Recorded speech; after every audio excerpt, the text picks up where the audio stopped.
Good afternoon and welcome back everyone to another video from SGP Media Service. I will be your host, Rick, the Stuttering Designer. Sorry in advance for the long video. I hope you enjoy it. Quick note, all companies and names are fictitious and were created solely for the creation of this post. The replies to the questions are true and from the heart. Let's get started. In today's video, I thought it would be really fun to do it in the format of an interview setting. Imagine Rick, the Stuttering Designer, is being interviewed by a reporter from Channel 51 News in North Carolina. Here is a little background on the reporter. The reporter is named Patrick James Landerwood, but prefers to be called PJ. He's a veteran in the news field, been doing it for 25 plus years and enjoys it. PJ has worked for the big news groups and small ones. Came to Channel 51 4 years ago because his wife, Shelley, got a promotion to VP at her job and needed to relocate to North Carolina. PJ and Rick have something in common. You see, PJ is also a person who stutters and can relate to many of the things Rick talks about in his videos. Both PJ and Rick meet, shake hands, and sit down at the available chairs in front of the cameras. Then a sound tech named George walks over and attaches a mic to both of their shirts. PJ, in a calm voice, says, "Don't worry about the cameras. Just think of it as it's only two way cool stuttering dudes talking here." Rick laughs and replies, "Okay." Before we get started, I know some of these topics can be a little emotional for you watching your video. PJ mentions to Steve off camera for a box of tissues or something. PJ starts off by welcoming all the viewers by saying, "Welcome everyone, I will be your host, Patrick James Landerwood, also known as PJ. Thank you for joining us for this in-depth interview. I'm sitting here with Rick, the Stuttering Designer, a person who has not so long ago came out talking about his stuttering on social media. He's married and has 2 kids. His son is also a person who stutters."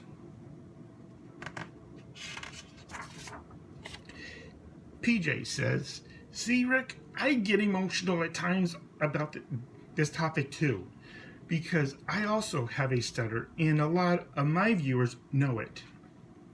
PJ continues, "About a year ago, I came across his videos on social media.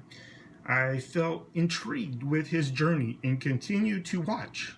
About a month ago, I brought the idea to my boss, Kevin, of doing a human interest story on this stuttering designer. He thought it was an awesome idea. I got connected with you. That is where we are now. So let's get this interview started." PJ says, "For our viewers who might not have seen your videos or heard of the Stuttering Designer, just give a short explanation of who is the Stuttering Designer."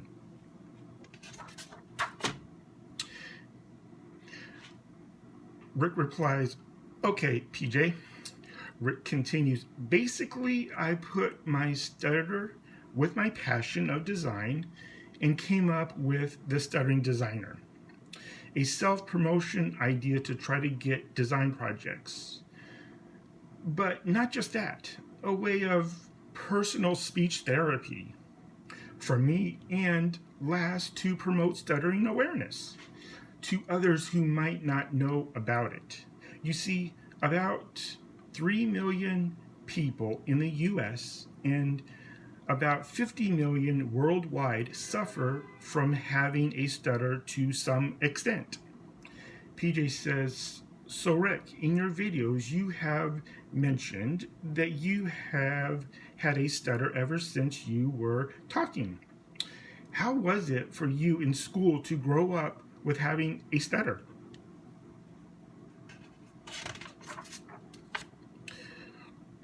Rick replies, at times it was hard because I knew what I wanted to say but couldn't say it or get the words out like other kids at school could.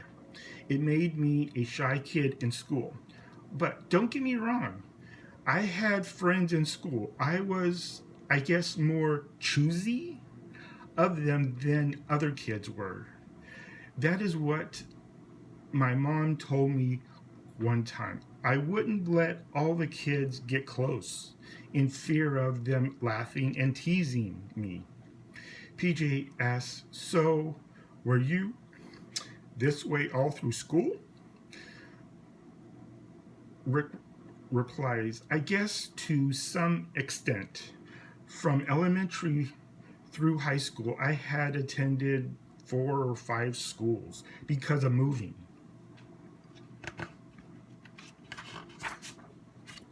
Each time I would encounter new students that I really didn't want to show them my stutter. PJ asks, was there a time during your school years that you felt your wall that you put up could possibly come down a little? Rick replies, that would have been junior high and high school. I had some awesome friends during that time of my life. Even to this day, I still talk to some of them on social media. You see, our elementary school was right next door to the junior high. So some of my friends that I was seeing or having in elementary school, I also saw them in junior high as well.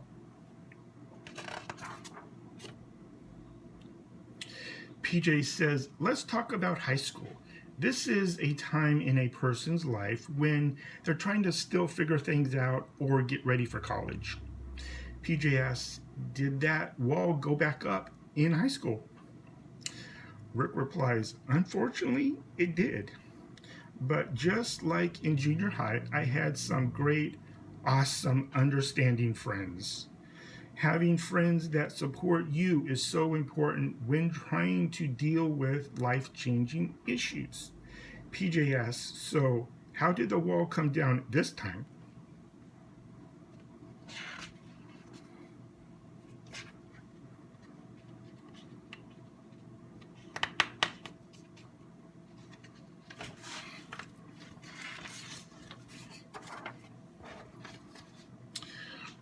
Rick replies, in my sophomore year, at a new school once again, I went back to my old ways of staying by myself during break and lunchtime. Never really felt comfortable in the lunch area with everyone else there. This lasted a few months or so, sitting in the lunch area, I think. Then I started to hang out near my next class, English, which happened to be near the back of the school. I started to hang out there during lunchtime, again, by myself. Because once the bell rang, I was ready. I was right there, ready for class. This too lasted about a month or so. Can't remember exactly how long. Then all of a sudden, a junior named Robin invited me into the classroom to hang out with some other students.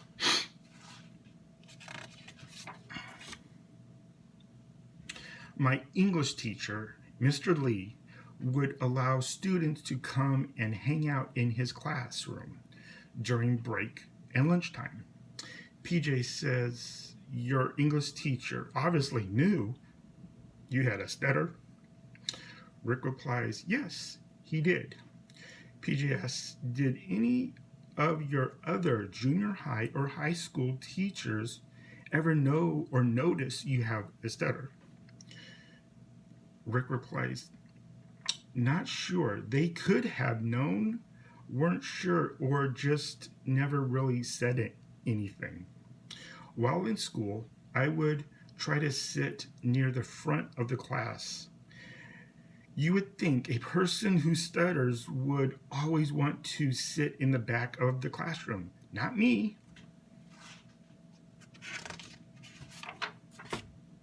I remember this one time in elementary school. I had a substitute teacher one day.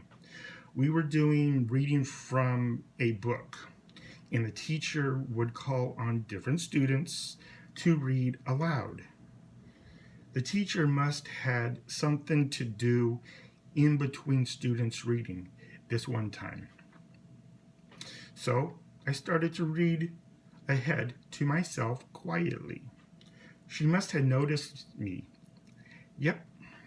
Who do you think she called on next to read aloud? Me. It was a train wreck reading out loud. That might have been the last time I read out loud from a book in school. So I thought. I would only answer teachers' questions if asked. I never really raised my hand in school. PJ says, let's talk more about this Mr. Lee guy. Rick replies, okay. PJ asks, so this Mr. Lee was your English teacher, right? Rick replies, correct. PJ asks, did you ever have to do anything like a presentation in front of the class for him? Rick replies, yes, I did. PJ asks, well, how was it? Rick replies, my English teacher was cool. I had to do a how-to presentation, a presentation that showed your audience how to do something. I chose the topic of how to do a tune-up on a car.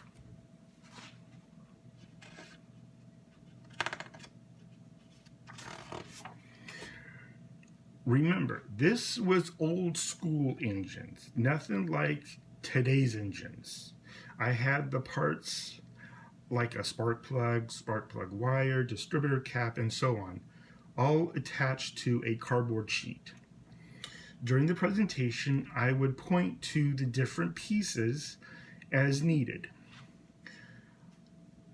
The really cool part was that my teacher allowed me to do my presentation after school was over that day. PJ says, continue on. What else happened in high school that you would like to share with our viewers? Rick replies, it must have been a couple months later, if I remember correctly.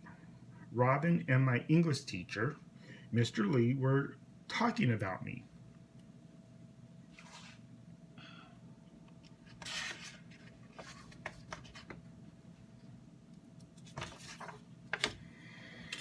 Then started talking with me to see if I would be interested in joining the school's speech team.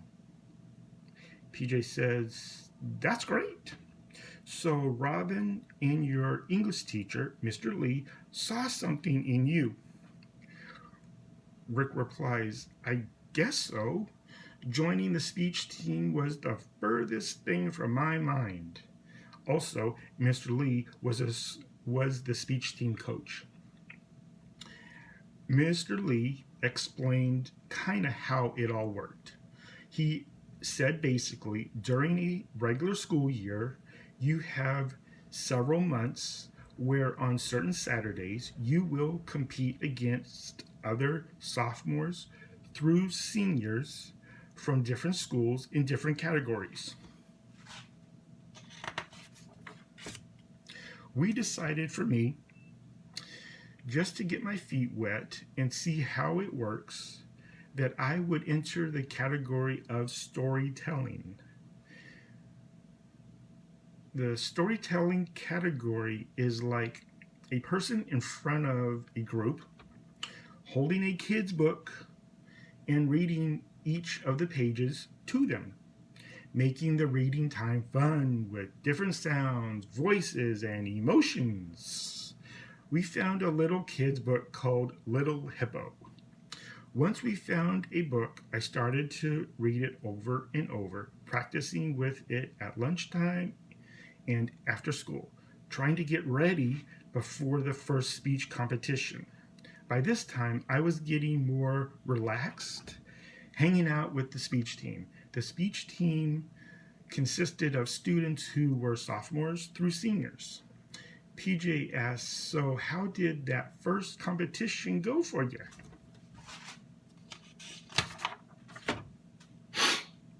Rick replies, these speech competitions are held at different high schools, some at campuses that are open buildings, or others you have to enter the classroom from inside the building. The general rule is you have 2 rounds before lunch, 1 round after, and then awards at the end. So I found my classroom where I was scheduled to do my storytelling. It depends on the category you're in to the number of students in the classroom. Basically, in these competitions, you are sitting there until the judge in the room calls your name. Once your name is called, you head to the front of the classroom and present to the classroom and the judge. The judge has a piece of paper with your name, school ID number, category, numbers to circle for score, and a comments area. I believe the judges are either parents and or students who have been competing for a while or know what to look for.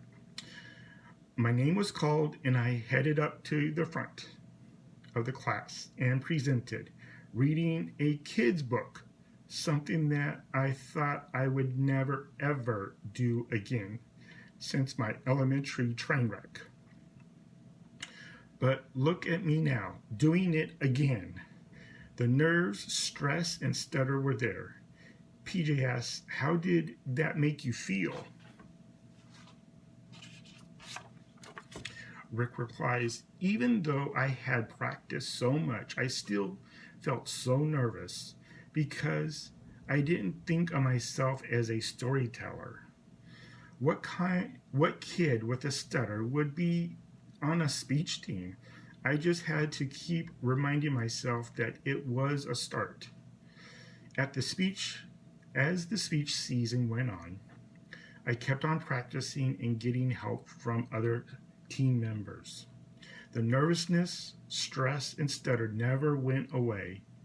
Then, near the end of that season, a judge in one of my rounds saw something else in me. That judge wrote in the comments area, maybe try the category of dramatic interpretation. When my coach and I were reviewing the score sheets and saw that comment from the judge, him and I started to discuss if that could be an option for the next season. He explained it would be a lot more work.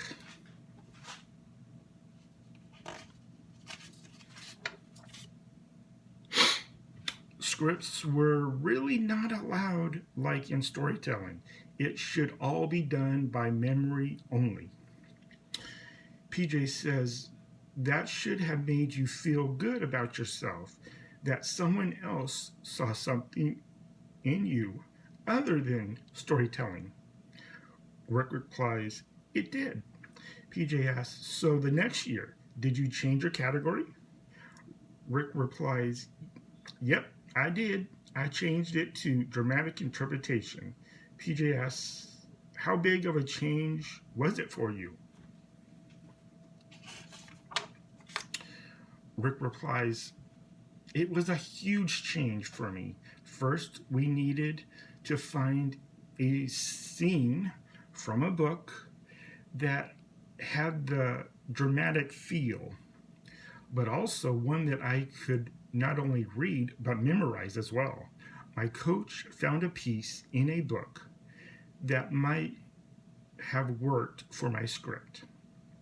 PJ asks, do you remember what kind of scene it was? Rick replies, if I remember correctly, the script was about either two fighter pilots who were shot down but survived, or two men fighting during wartime. The character that I was portraying was a soldier who had to deal with his friends' gruesome, bloody injuries and everything that he was feeling and experiencing during that situation. I remember it was a dramatic piece. At times there were yelling and screaming, something that I wasn't used to doing. PJ says, so your coach worked with you on it, right? Rick replies, yes, but he also teamed me up with another seasoned team member named Ed. At first, we were just reading through the script to get familiar with it. After becoming more familiar with it, with the help of our coach, we started to cut out different parts, words, changed or added new ones, words that I wouldn't struggle as much on. But you know, at times there had to be difficult words that just had to be said in there. I think your time limit was like between 5 to 10 minutes.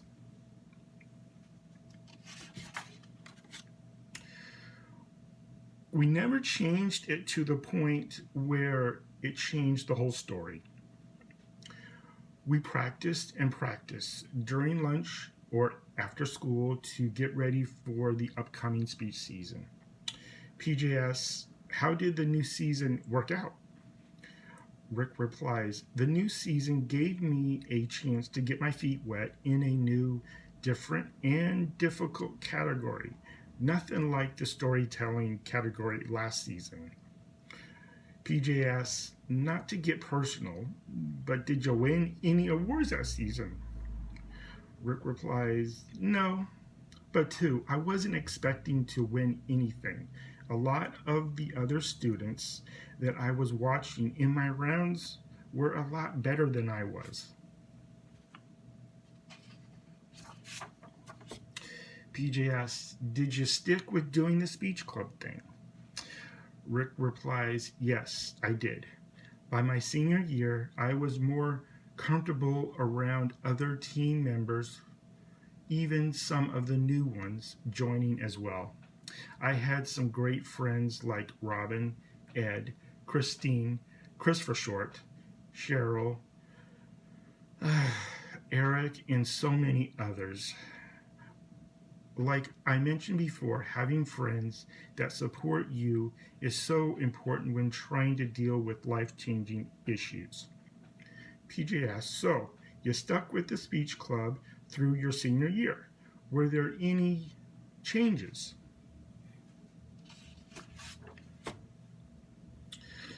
Rick replies, no, not really. My coach and I decided for my senior year and my last season to just stick with the same script rather than trying to find a new one and having to start all over again from square one. PJ asks, was there any memories that you would like to share with our viewers? Rick replies, I guess 3 memories stand out that had happened. The first memory would be a competition at one of my rounds.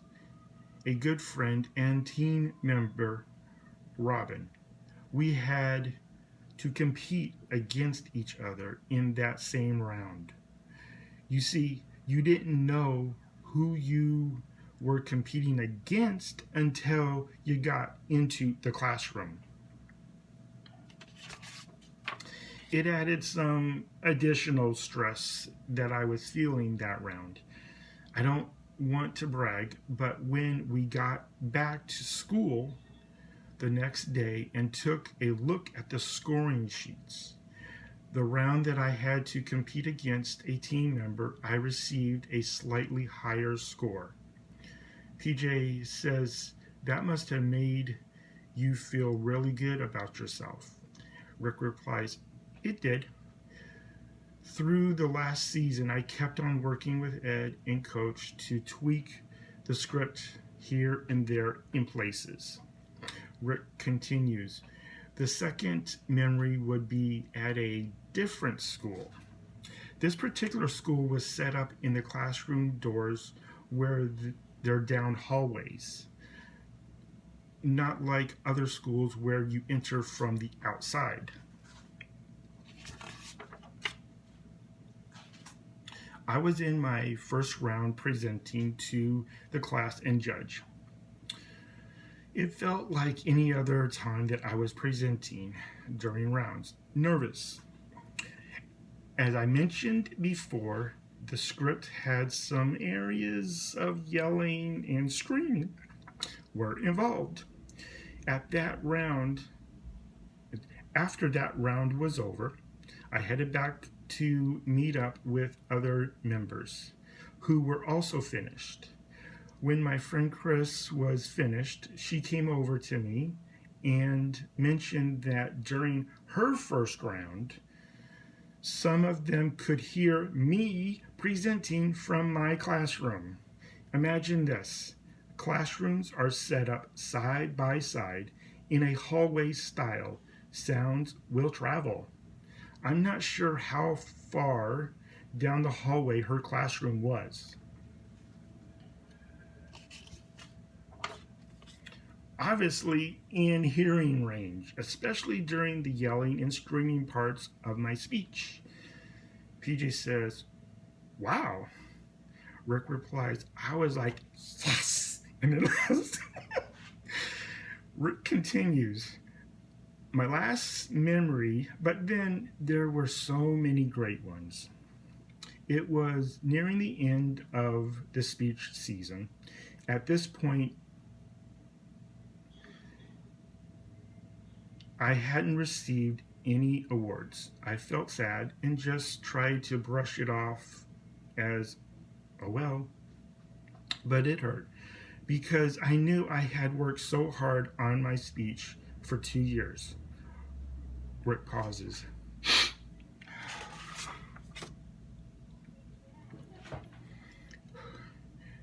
Then continues.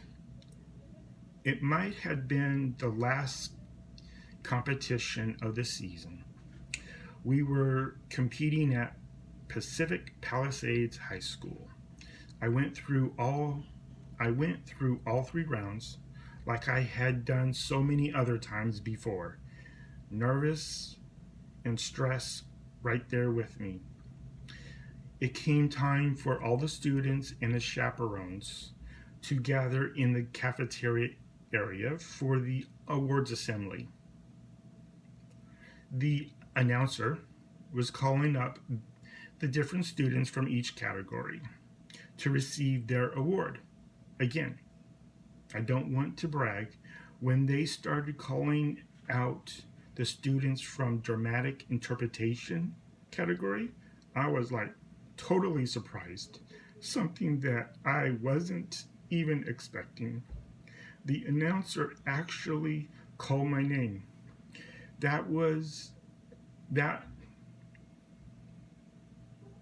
What made it even extra special that day was my birthday, and my dad was one of the chaperones.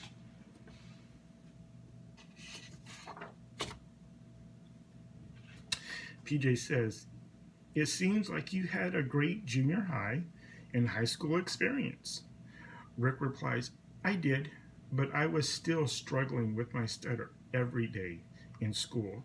I did feel more comfortable hanging out with the speech team members, so I guess I tended to gravitate towards them because I felt supported and didn't feel judged.